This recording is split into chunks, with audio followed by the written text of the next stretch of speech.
The light inside St. Bartholomew's Church on Park Avenue was ancient and heavy, filtering through the celestial blues and blood reds of the Tiffany stained glass windows. It was the kind of hallowed light that Ethan had only ever seen in films, a light that seemed to bless the very air, making the dust motes dance like suspended gold. The atmosphere was a heady concoction of wealth and sanctity, a potent mix of 1,000 Casablanca lilies, their scent creamy and intoxicating, and the dry, sacred perfume of frankincense smoke clinging to the vaulted stone ceilings. Ethan stood at the altar, the sharp, perfect lines of his bespoke Tom Ford tuxedo feeling less like a costume and more like an exorcism of the threadbare jeans and worn-out flannel of his past. This was his new skin, earned and paid for with a currency of lies. Beside him, Charlotte Davenport was less a woman and more a living work of art. She radiated a kind of effortless incandescence that only comes from generations of unshakable security. Her Vera Wang gown, a cascade of ivory silk and hand-sewn pearls that shimmered with every breath she took, had a price tag that would have been a winning lottery ticket in his hometown. Around her throat lay the Davenport star, a diamond necklace so famous it had its own Wikipedia page. It wasn't just jewelry, it was a physical manifestation of a dynasty, a glittering constellation of power he was seconds away from joining. A wave of pure, unadulterated triumph, so intense it was almost nauseating, washed over him. He had done it. He, Ethan Montgomery, the name itself felt like a shield. The supposed last scion of a brilliant but reclusive family of tech pioneers, tragically lost in a private jet crash over the Alps. It was a masterpiece of a fiction, a narrative of quiet resilience and discreet old-money sorrow that the Davenports, weary of the brashness of new wealth, had found irresistible. Not a single soul in this cathedral, a veritable who's who of global finance and East Coast society, could possibly fathom the truth. That his real name was Billy Smith. That his provenance was not a Swiss boarding school, but a Rust Belt town called Havenwood, West Virginia, a place slowly being suffocated by coal dust and OxyContin. That his father, far from being a visionary, had been a drunk who met his end wrapped around an oak tree in his rusted-out pickup. And his mother was a ghost, a memory he had deliberately and ruthlessly buried 6 years ago. His gaze swept across the front pew, a row of human titans. Harrison Davenport III, Charlotte's father, sat with the coiled stillness of a predator, a man who moved markets with a single phone call. His face, a roadmap of shrewd negotiations and merciless decisions, held a flicker of what Ethan could only interpret as approval. Ethan had passed the ultimate test. He had wooed the princess, navigated the shark-infested waters of the family's legal team, and sailed through a background check by a security firm so thorough they could find a lost penny in the Gobi Desert. But they hadn't been looking for a Billy Smith from Appalachia. Why would they? He was flawless. The Patek Philippe on his wrist, an engagement gift from Harrison, felt heavier than a shackle, but it was a shackle of victory. Do you, Ethan, take this woman, Charlotte, to be your lawfully wedded wife, to have and to hold from this day forward? The bishop's voice, rich and resonant, boomed through the sacred space. I do, Ethan replied, his voice a perfect modulation of sincerity and strength. He turned to meet Charlotte's adoring cornflower blue eyes and felt it again. A sharp, treacherous pang of guilt. He crushed it as he would a spider. This was the price. This was the toll for escaping the gravity of his birth, the suffocating pull of poverty and shame. In his new, gleaming life, there was no space for Marianne Smith, a woman whose hands were permanently chapped and red from a lifetime of plunging them into greasy dishwater at a roadside diner. His last contact was a cashier's check for $5,000, mailed from a post office in a different state, accompanied by a typed note of 4 brutal words, "Forget me, I'm gone." He had to believe she had. He had built his entire world on that belief. As he reached for the cool, heavy platinum of the wedding band, his moment of apotheosis was upon him. But then, a flicker of movement at the back of the church, a discordant scuffle near the grand entrance, snagged the edge of his vision. It was a shabby, out-of-place motion, in a scene otherwise choreographed to perfection. A cold knot of anxiety tightened in his gut. He dismissed it. Pre-wedding jitters. He was Ethan Montgomery. He was safe. The past was another country, and he had burned his passport. The 36 hours on a Greyhound bus had fused into one long, vibrating ache in Marianne Smith's bones. The air had been a stale mix of disinfectant and diesel fumes, the seats a sticky, unforgiving vinyl. She had barely slept, clutching her worn purse to her chest as if it contained the crown jewels. Inside, nestled beside a half-eaten bag of crackers, was the reason she was here. A crumpled page torn from a glossy Vanity Fair she'd found left behind at the Havenwood Public Library.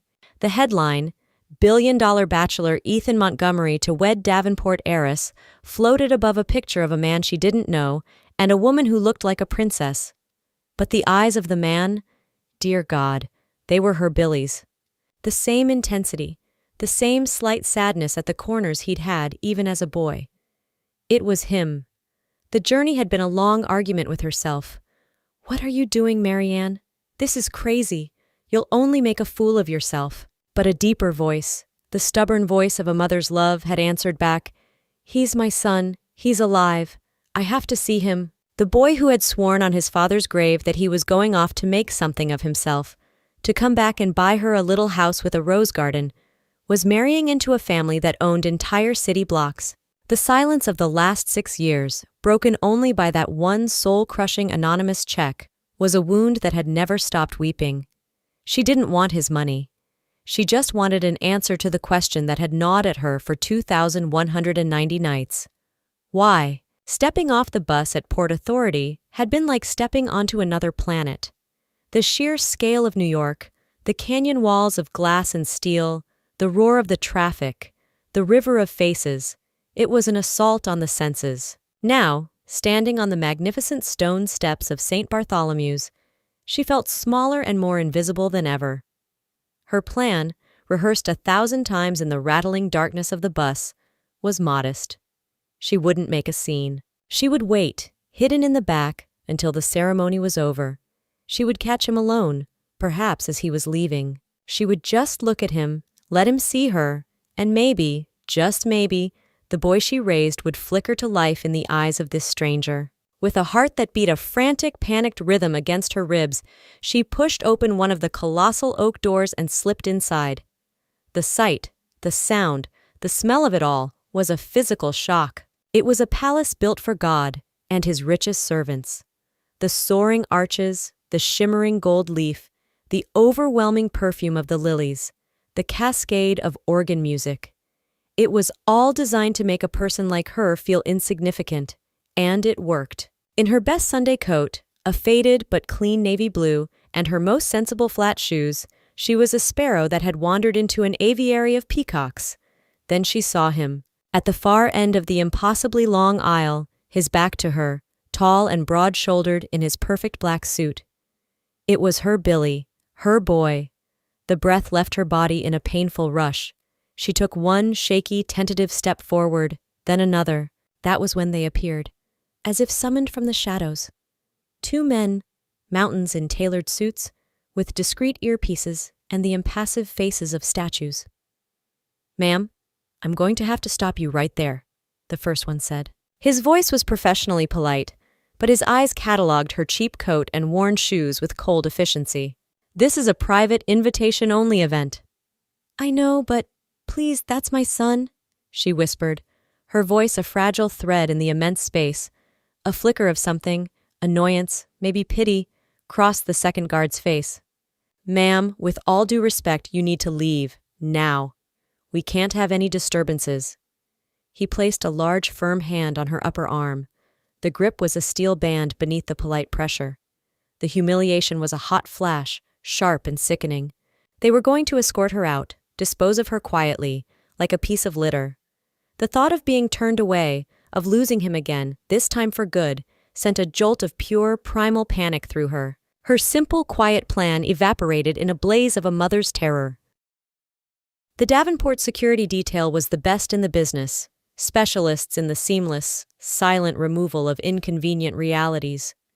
They moved with a practiced, fluid economy of motion, but their training manuals had no chapter on the ferocious, desperate strength of a 60-year-old woman from West Virginia who believed she was fighting for her child's soul. Marianne's struggle, a frantic, undignified thrashing against their immovable frames, and her choked pleas of, "No, please, you don't understand, I just need a word," created a small but persistent eddy of chaos at the back of the church. It was enough. In the rarefied air of the front pews, where the rustle of a silk program was considered a distraction, the disturbance was as jarring as a fire alarm.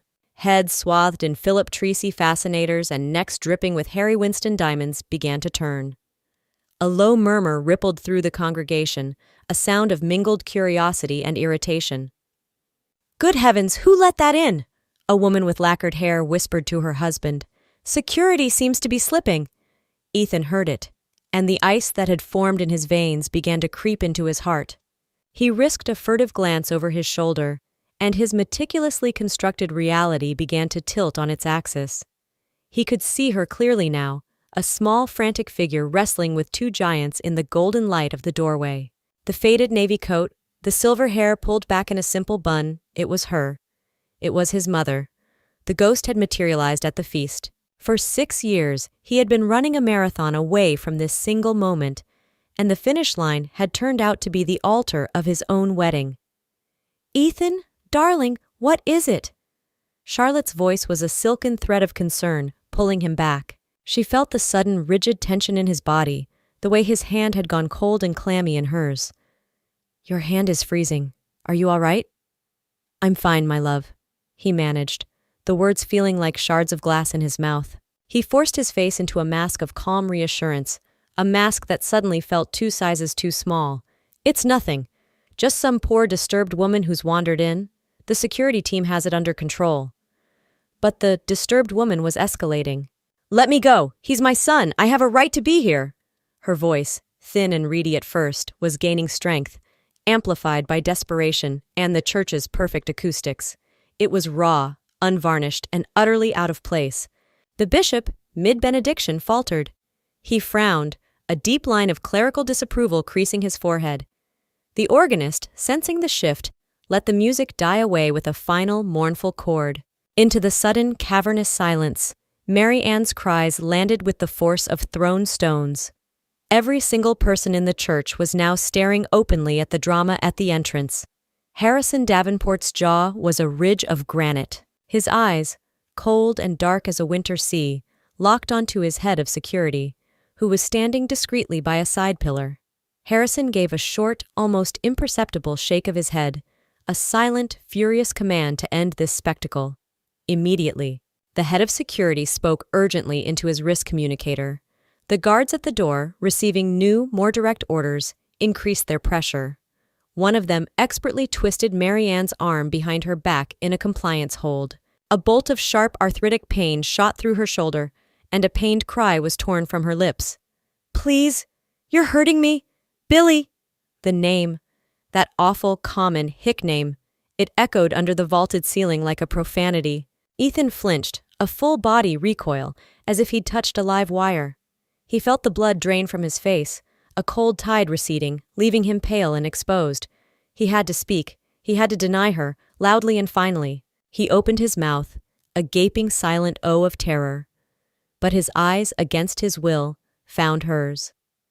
Across the vast expanse of marble and wealth, he saw her face, crumpled in pain and confusion, and in her eyes, he saw not a stranger, but his mother. In that split second, the polished veneer of Ethan Montgomery dissolved, and he was just Billy Smith, a terrified kid caught in a lie so immense it was about to swallow him whole.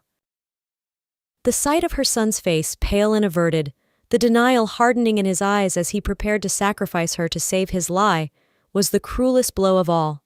It severed the last hopeful thread in Mary Ann's heart.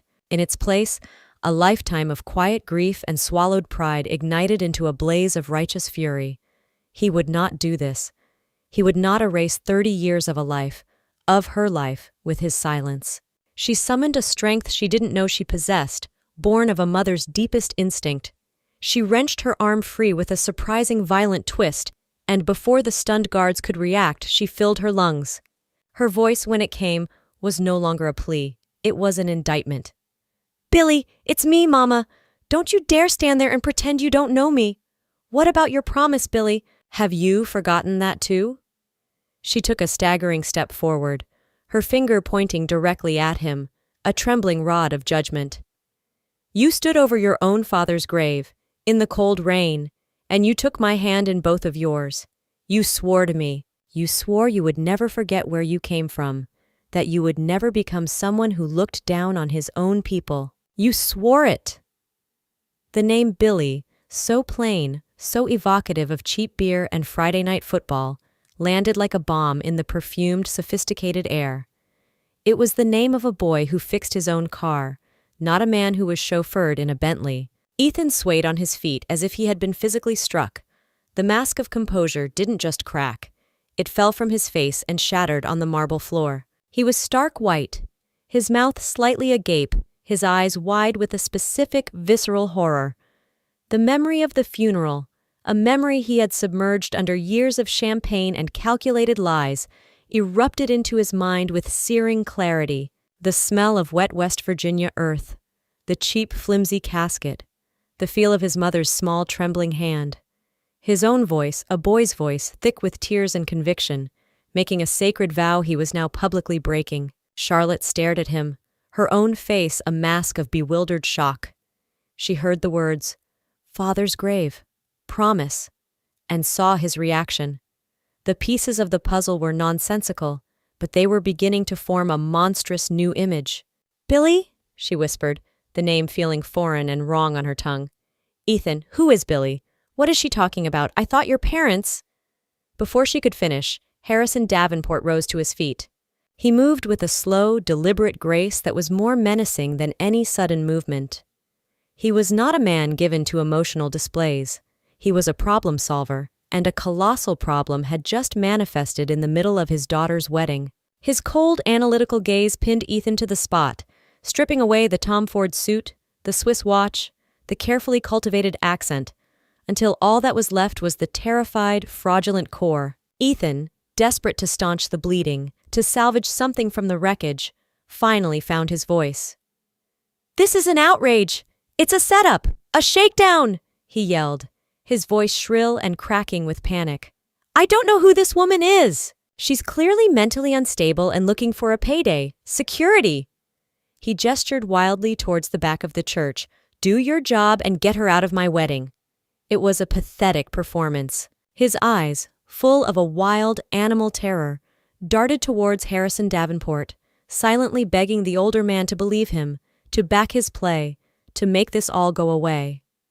But the look he received in return was not one of solidarity. It was the cold, clinical curiosity of a biologist studying a new and particularly loathsome insect under a microscope.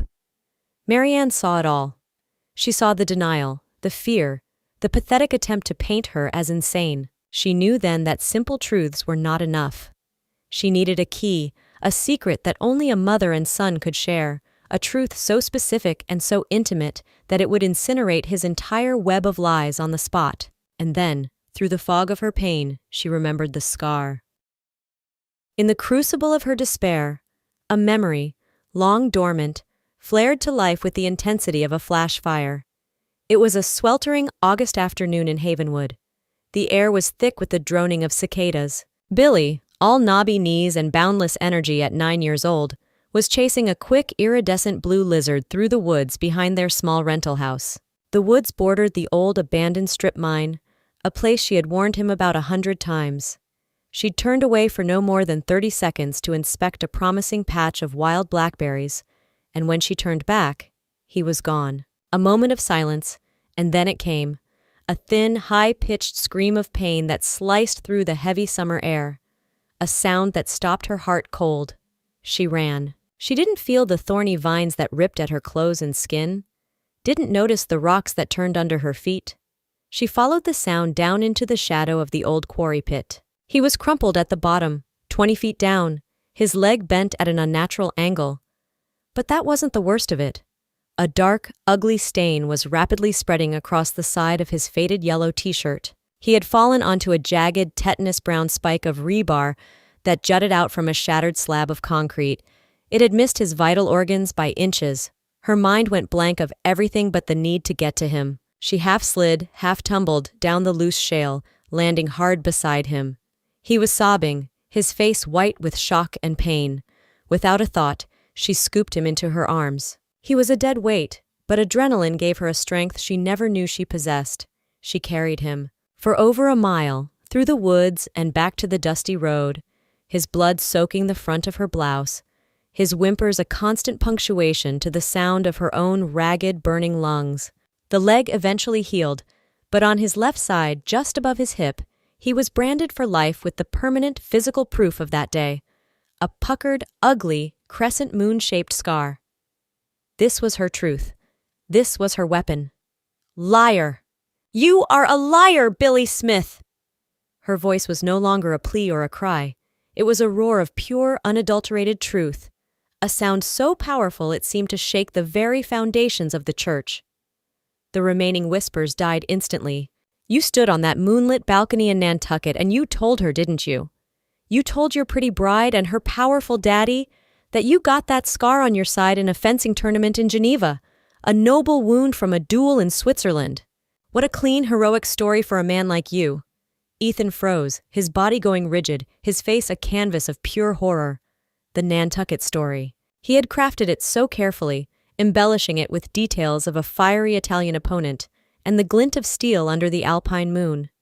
It was one of his favorite, most convincing lies. Charlotte's head whipped around to stare at him, her blue eyes wide with a terrible dawning comprehension. She remembered that night, that story. She had been so captivated, so moved by the romance and the hint of danger in his past. Marianne, sensing she had found the soft, rotten core of his lie, moved in for the kill. She filled her lungs and unleashed the full, devastating power of a mother's memory, her voice ringing with the authority of an oracle. Why don't you tell her how you really got it, Billy? Tell this whole church of fine people the truth for once in your miserable, lying life. Tell them how you were 9 years old and fell into an abandoned quarry because you were too busy chasing a damn lizard. Tell them how a piece of rusty rebar nearly gutted you like a fish. Tell them how I, your mother, the woman you just called crazy, carried you, bleeding and screaming, for over a mile. Tell them how I sat by your bedside for 3 days and nights, bathing your head while you burned with fever. That scar isn't a trophy from your fake, fancy life, boy. It's the mark of my love and my terror. A love you just spat on in front of God and everyone? A silence, absolute and profound, descended. It was a silence so heavy it felt like a physical weight, pressing down on every person in the room. Each word of Marianne's brutal, poignant monologue hung in the air, radioactive and irrefutable. The romantic fiction of the Swiss fencer and the gritty reality of the rusty rebar had just gone to war, and the truth had won a swift, merciless, and spectacular victory. The glorious, polished edifice of Ethan Montgomery had been utterly and completely demolished, leaving only the pathetic, shivering figure of Billy Smith standing in its ruins. For Charlotte Davenport, the world didn't just stop spinning. It shattered into a million unrecognizable pieces. The raw, guttural words of the old woman were like a chemical agent, dissolving the beautiful, gilded reality she had inhabited. The scar. That impossibly romantic story, a cornerstone of the man she loved, was a lie. In its place was a new, brutal image, a quarry pit, a spike of rusty metal, a terrified little boy, and a mother, heroic and desperate, carrying her bleeding son for a mile. The image was so visceral, so drenched in a poverty and desperation she couldn't even truly comprehend, that it made her feel dizzy and sick. The man she was about to marry, the man whose tragic, noble past had formed the very bedrock of her love for him, was a phantom, a con artist who had sold her a beautifully packaged but entirely empty box. She turned her head, the movement slow and robotic, and looked at him.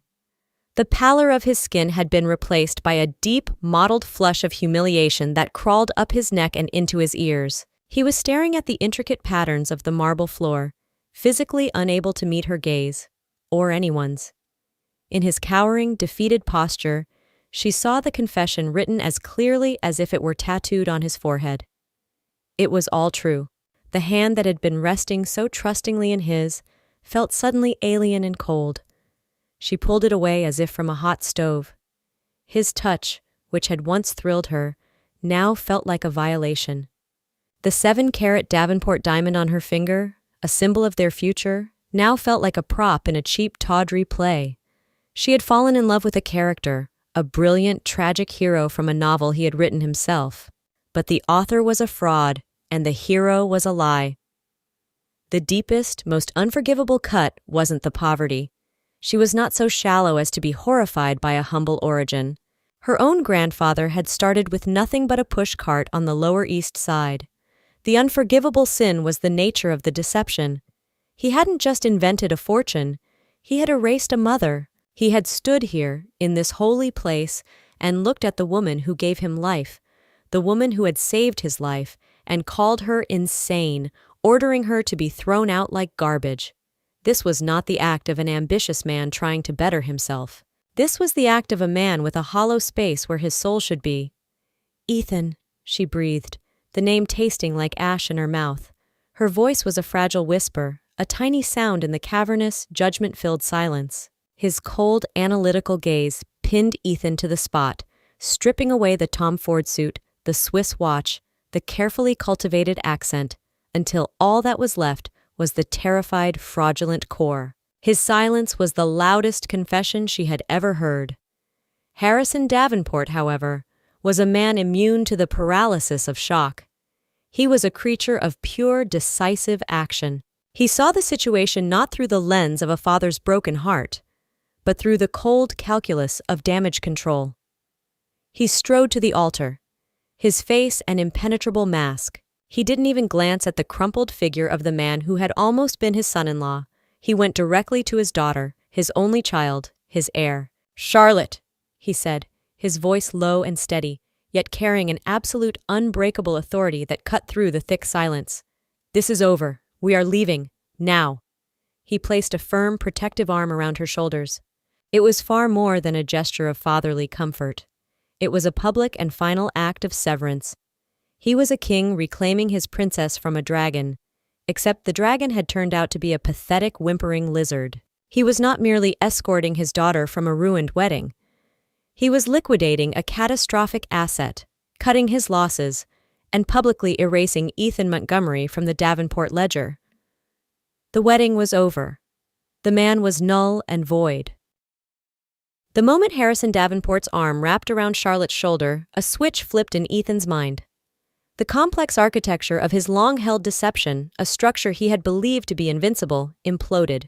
The resulting vacuum was filled by a hot, wild, and utterly irrational rage, an animalistic instinct to find a target for his own cataclysmic failure. And he found one. It wasn't his own arrogance, his own callousness, his own mountain of lies. It was her, his mother. She was the saboteur who had crept into his fortress and lit the fuse. He spun on his heel, his face, moments before a mask of shame, now contorted into an ugly snarl of hatred. He stalked towards her. Marianne had managed to push herself up into a sitting position on the cold floor, weeping silently into her chapped hands. The two guards, their purpose now unclear, stood by looking deeply uncomfortable, witnesses to a family tragedy far beyond their pay grade. "Why?" he hissed, the word a venomous spray. "Why did you have to do this? Why did you come here and ruin everything?" He gestured wildly around the opulent church, at the stunned faces, at the altar that represented his lost kingdom. "I had it all. I was free, free of that miserable, soul-sucking town, of that pathetic, hopeless life. I would have taken care of you. Don't you understand? I would have sent you money, more money than you've ever seen in your life. I would have made you comfortable. All you had to do was stay gone. All you had to do was stay quiet and let me live. Was that so damn hard?"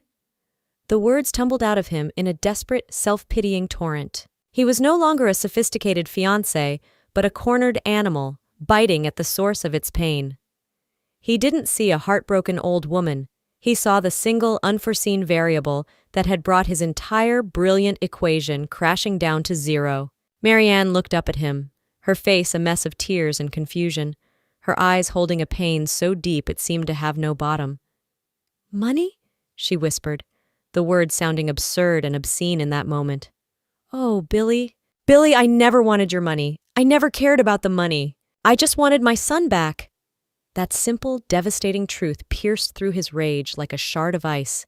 instantly extinguishing the fire and leaving only a cold, bottomless terror in its wake. The full, panoramic scope of his losses suddenly became clear. It wasn't just the Davenport fortune. It wasn't just the status, the power, the access. In his mad pursuit of a fake life, he had just publicly and irrevocably destroyed the only real, unconditional love he had ever known. A last pathetic flicker of survival instinct kicked in. He had to stop Charlotte. He scrambled to his feet and lurched after her and her father as they moved with grim purpose toward the great oak doors. The crowd of glittering guests parted before him like the Red Sea, their faces a gallery of morbid fascination, pity, and cold contempt. He could hear the faint, insidious clicking of smartphones, capturing his humiliation for posterity. "Charlotte, wait! Please!" He caught up to her at the threshold, grabbing her arm, his touch frantic and desperate. She turned, and the look in her eyes was the most terrifying thing he had ever seen. There was no anger, no hatred, no sorrow. There was nothing. It was a vast, chilling void of indifference. She was looking at him as if he were a complete stranger who had accosted her on the street. "I can explain. I love you, Charlotte. I swear I do," he babbled, his voice cracking as he sank to his knees on the cold marble, a final, abject posture of defeat. "I lied because I was scared, because I'm a coward. I knew you'd never look twice at a poor kid from nowhere. Everything I did, every single lie, I did it for us. For this life. I can fix it. I'll tell the truth. I'll do anything, just please. Please don't let this be the end." He was sobbing openly now, a grotesque spectacle of a man utterly broken. The polished, urbane Ethan Montgomery had fully dissolved, leaving only the groveling, weeping Billy Smith, exposed and humiliated in the cathedral of his failed ambition. Charlotte looked down at him, her expression unchanging. She gently, but with a steely finality, unpried his fingers from her arm. Her gaze drifted past him, past the gawking guests, to the old woman in the faded coat, who was now, with great effort, being helped to her feet by a sympathetic-looking usher. Harrison Davenport did not deign to look at the pathetic figure of Ethan kneeling on the floor. He gave a curt, almost imperceptible nod to his head of security, a gesture that conveyed a world of dismissal. "Get him out of my sight," he said, his voice flat and cold, the voice he used to order the liquidation of a failed subsidiary. The two guards, their faces grim, moved in. They hoisted Ethan to his feet by his upper arms. All the fight had gone out of him. He was a marionette with its strings cut, a hollow man in an expensive suit. They half carried, half dragged him down the long aisle, a walk of shame past 100 pairs of staring, judgmental eyes. The whispers followed him like a swarm of insects, a chorus of schadenfreude and disgust. Then the heavy oak doors of the church boomed shut behind him, the sound echoing with the finality of a tomb being sealed. The indifferent roar of Park Avenue traffic was the first sound of his new, ruined life. Inside the church, a profound and deeply uncomfortable silence fell. The glorious, meticulously planned celebration had curdled into a grotesque public spectacle. The 5-tier cake, a masterpiece of sugar and artistry, stood like a monument to a future that had just been aborted.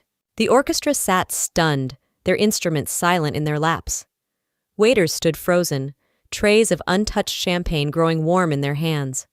The whole scene was a beautiful, expensive tomb. Slowly, awkwardly, the guests began to stir, murmuring into their phones, eager to disseminate the most delicious society scandal in a generation. They melted away, leaving the vast space feeling even larger and emptier. Charlotte remained, an ivory statue in the center of the wreckage. Her father's hand was a steady, grounding presence on her shoulder, a silent promise of protection and damage control. But her gaze wasn't on the retreating guests or her stoic father. It was fixed on the small, lonely figure of Marianne Smith. The older woman stood by a pew near the back, looking lost and utterly overwhelmed, clutching her worn purse like a life raft.